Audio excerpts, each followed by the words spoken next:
Salut, c'est Chris, bienvenue sur Apnée Lifestyle. Alors aujourd'hui je vais te parler de blocages mentaux. On a souvent des blocages mentaux quand on commence l'apnée ou même quand on commence à être assez advanced en apnée et on a ces blocages mentaux qui nous stoppent à une certaine profondeur. Donc je vais te parler un petit peu de ça aujourd'hui et te donner quelques astuces pour travailler là-dessus et pour ne plus avoir ces blocages mentaux. Ok, c'est parti.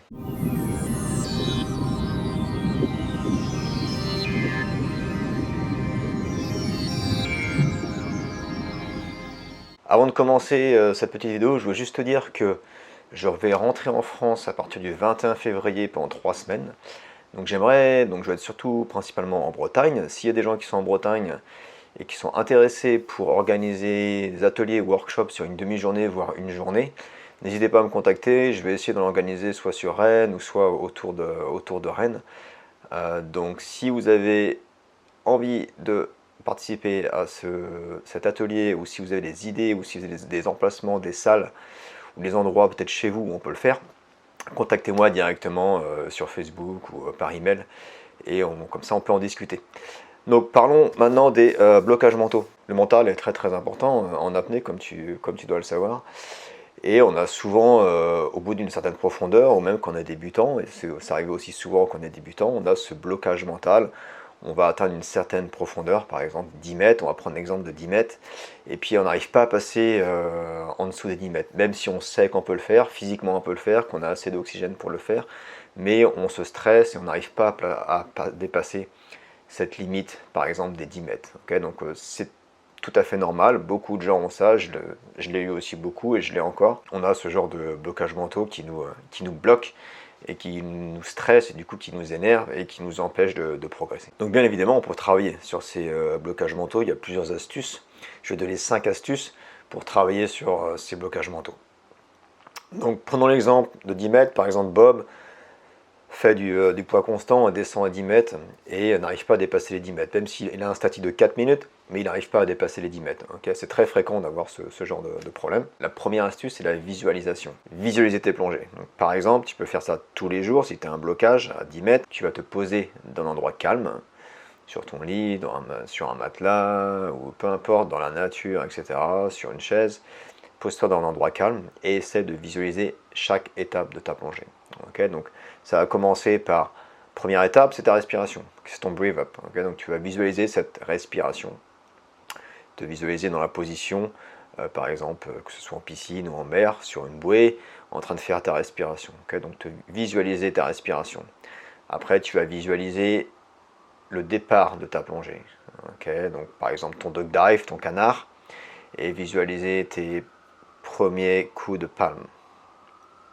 Après, tu vas visualiser ta descente, visualiser la position de ton corps, visualiser ta relaxation, visualiser ta compensation. Tu vas visualiser ton demi-tour. Donc, tu attrapes la corde, tu fais ton demi-tour et après tu remontes.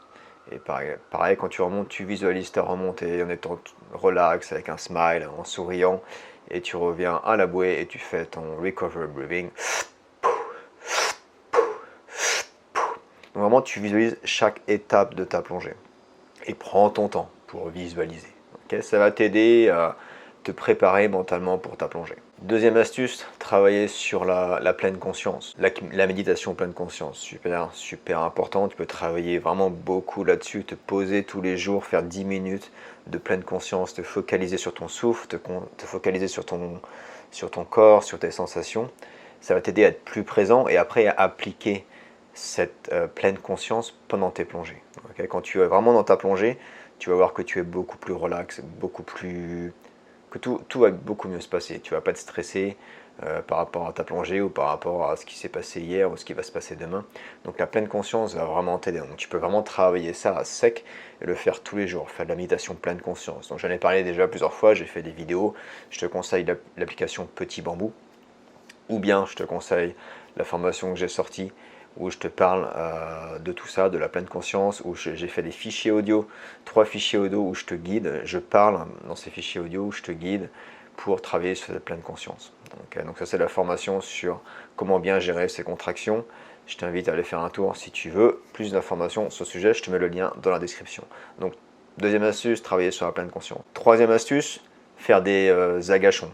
Donc tu descends par exemple à 10 mètres, si tu es bloqué à 10 mètres, descends à 10 mètres et reste un peu à 10 mètres. Et pose-toi, donc si tu fais de l'apnée avec une corde, pose-toi en bas, garde une main sur la corde et essaye de rester là un peu plus longtemps, travailler sur ta relaxation, travailler sur tes contractions et travailler sur juste un bon feeling, être là et puis se sentir à l'aise sous l'eau, se dire ah je suis bien, je peux rester encore 10 secondes, 20 secondes, 30 secondes de plus, petit à petit et remonte. En travaillant là-dessus, en faisant des agachons de plus en plus longs, tu vas réaliser que physiquement et en termes d'oxygène, tu peux le faire, okay, que tu as vraiment beaucoup d'air dans le tank, que tu peux continuer, que tu peux descendre plus, que tu peux rester plus longtemps.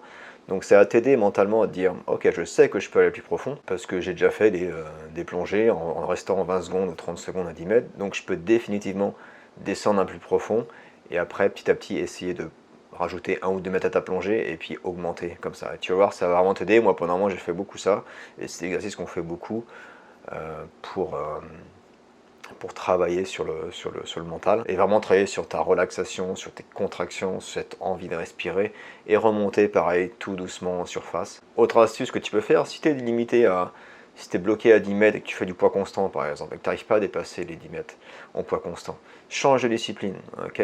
Amuse-toi à faire autre chose, amuse-toi à faire de l'immersion libre, ok. Fais plein de plongées d'immersion libre, amuse-toi à faire l'immersion libre, à travailler sur ta technique, à travailler sur ta relaxation et peut-être que tu vas voir petit à petit tu vas dépasser ces 10, 11, 12 mètres avec l'immersion libre. Et puis après, quand tu as réussi à dépasser, reviens au point constant. Et tu vas voir que tu seras beaucoup plus relax.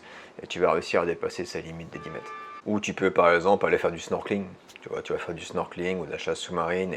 Et essaye de ne pas penser à la profondeur. Juste aller t'amuser sans avoir ce truc. Ok, il faut que j'atteigne les 10 mètres. Oh, il faut que j'atteigne les 12 mètres. Ok, va juste faire de la plongée pour t'amuser. Sans te poser d'objectifs. Juste pour travailler sur ta relaxation, être bien sous l'eau. Et la dernière chose que tu peux faire, la 5e astuce, par exemple, si tu es bloqué à 10 mètres en poids constant, tu vas faire plein de plongées à 10 mètres.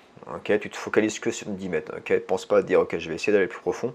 Tu fais que des 10 mètres, plein de 10 mètres. Okay, tu travailles sur les 10 mètres, tu travailles sur ta technique, tu travailles sur ta relaxation, tu travailles sur le départ de ta plongée, tu travailles sur un bon duck dive pour être plus efficace, tu travailles sur tous ces petits trucs là, vraiment fais plein de plongées à 10 mètres et puis quand tu te sens prêt, rajoute juste 1 mètre, okay, ne rajoute pas 5 mètres dès le départ, okay, rajoute juste 1 mètre et fais pareil, fais plein de plongées à 11 mètres.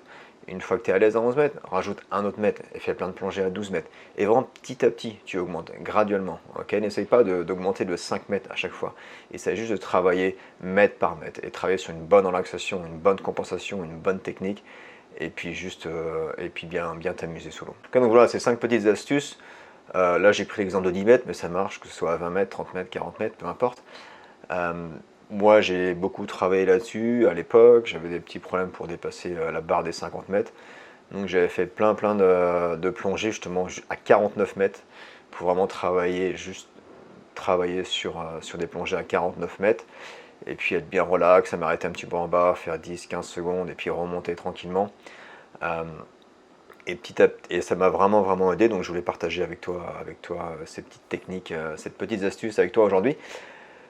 Bien sûr, si tu fais ça, n'oublie pas surtout de plonger avec quelqu'un, ne plonge pas tout seul, plonge avec un ami, plonge avec quelqu'un qui fait de l'apnée, plonge avec quelqu'un qui est peut-être instructeur ou qui a aussi un diplôme et qui sait comment te secourir en cas de pépin, ou plonge dans un club, mais ne jamais plonger tout seul. La règle d'or, je ne la répéterai jamais assez, toujours plonger avec un ami, never ever free dive alone, always dive with a buddy. Okay? Voilà, j'espère que cette petite vidéo va t'aider. Sur ce, je te retrouve dans une prochaine vidéo, je te souhaite un bon week-end, et puis surtout n'oublie pas, rêve ta vie et vis tes rêves. Ciao!